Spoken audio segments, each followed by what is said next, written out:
Good evening. என் பையன் பேசிட்டு இருந்தான், அதான் டிஸ்டர்ப் ஆயிடுச்சு.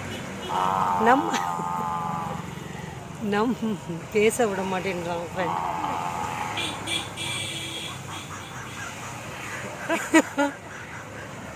கவ்வே கேளுங்க. சாரி. எப்போவுமே நம்ம மனசு பேச்சை கேட்காதீங்க. தயவு செஞ்சு சொல்கிறேன். மனசில் பல எண்ணங்கள் உருவாகும். கெட்ட கெட்ட எண்ணங்கள், மிகவும் மோசமான எண்ணங்கள். அதுக்கு வேலையே அதுதான். நம்மளை அதை கவனிக்க சொல்லும். மனசு வேண்டவே வேண்டாம்.